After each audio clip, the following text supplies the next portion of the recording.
All right, today we're diving into a technology that is completely changing the game in space exploration. And it's not about building bigger, more powerful rockets. It's about something way more fundamental, being able to use them again and again and again. You know, for the last 60 years, ever since we first started going to space, there has been this one massive billion-dollar problem holding everything back. So what is it? It's this. This is the problem. Just imagine for a second. You build a brand new Boeing 747, fly it one time from New York to London, and then you just ditch it in the middle of the Atlantic. It sounds insane, right? But that is exactly what we've been doing with rockets for decades. Building the most incredible machines ever, using them for just a few minutes, and then letting them burn up or crash into the ocean. Now, I know what you're thinking. Hey, what about the Space Shuttle? And yeah, you're absolutely right. The shuttle was a huge step. The orbiter itself, the part that looks like a plane, could fly over and over, and they even fished the solid rocket boosters out of the ocean to reuse them. But that giant orange fuel tank in the middle, the backbone of the entire system, it was thrown away every single time. So even our best attempt was only partially reusable. So seeing all that waste led to this really fundamental dream, this core idea for making space truly accessible. What if we could reuse the whole thing? So what are we really talking about here? Well, a reusable launch vehicle is just a rocket where the most important, most expensive pieces, we're talking the engines, the fuel tanks, the computers, are designed to come back to Earth in one piece. You recover them, check them out, and fly them again. The whole point is to absolutely slash the cost of getting into orbit. We're not talking a little cheaper, we're talking 10, maybe even 100 times cheaper.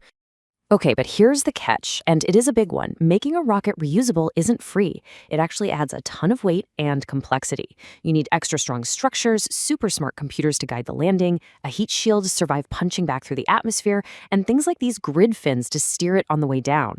Oh, and maybe most importantly, you have to save a whole bunch of fuel just for the landing burn. All that extra stuff means you can't carry as much cargo to orbit. It's a massive engineering trade-off. So, let's say you figure out the weight problem. Now you have an even bigger challenge. How in the world do you safely land a skyscraper-sized vehicle that's falling out of the sky at hypersonic speeds? For a long time, there were basically two big ideas on how to do this. The first was the horizontal, or winged approach. You know, like the Space Shuttle. It has wings, it glides back and lands on a runway just like an airplane. The other idea is the vertical, or propulsive approach. This is where you actually use the rocket's own engines to slow it down and land it upright on its tail. Pure science fiction, right? And just look at the difference here. It's really a tale of two philosophies. On the one hand, you have the quiet, graceful glide of the shuttle, and on the other, you have the raw, controlled power of a Falcon booster riding a pillar of fire all the way down to the landing pad. Two totally different ways to solve the same problem. Getting from that winged glider to a rocket that could land on its own engines, well, that was a long road. It was full of these incredible prototypes, some spectacular failures, and then, finally, one history-making breakthrough. And it really all started here. Over its 30-year career, the shuttle fleet flew 135 missions. Now, it was an absolute beast to refurbish between flights, incredibly expensive. But for all its flaws, it proved one absolutely critical thing. The idea of reusing a spacecraft wasn't just some fantasy. It could be done. Then, in the 90s, came this weird-looking thing.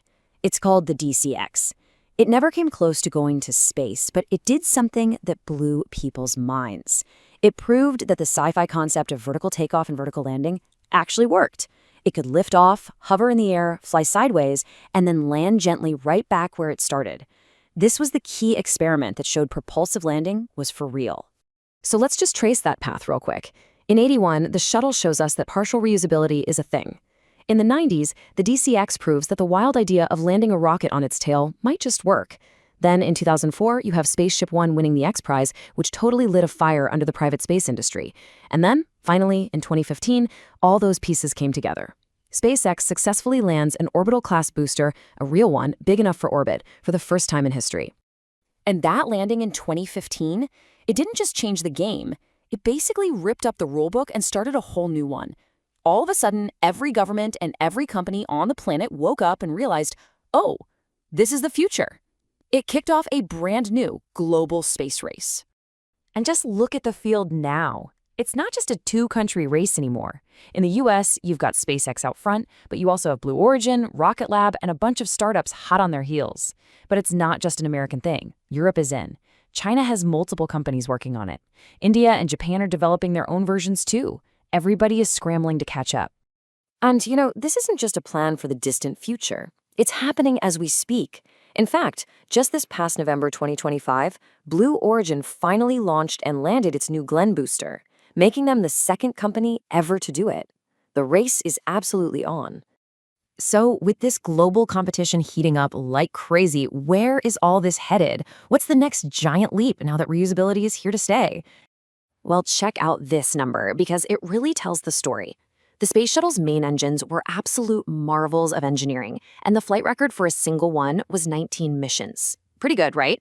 Well, as of early 2024, a single one of SpaceX's Merlin engines had already flown 22 times. The speed at which this technology is getting more reliable is just mind-blowing. And the impact is so real, it's literally changing the ground we launch from. At Cape Canaveral, they've started a 50-year plan to completely rebuild the port and launch sites, specifically designed to handle a rapid-fire pace of rocket landings and relaunches. This isn't just a fad, it's the new bedrock of the entire industry. But even this isn't the final destination. The next big goal, the Holy Grail, is full and rapid reusability. We're talking about systems where not just the booster comes back, but the spacecraft on top comes back too. And you can get them both ready to fly again in a matter of hours, not weeks or months, basically turning a rocket launch into something as routine as an airplane flight. I think this image just says it all, doesn't it? For 60 years, rockets were a one-shot deal, a blaze of glory, and then they were gone forever. Now, they come home. This is more than just a new piece of tech. It's a whole new way of thinking. It's the end of the throwaway era and the real dawn of our future in space. And that leaves us with one last massive question. If, or maybe when, rockets become as routine and reusable as airplanes, and the cost to get to orbit drops by 100-fold, what's next? What becomes possible then? A science based on the moon? A real city on Mars? Suddenly, the possibilities are just as endless as space itself.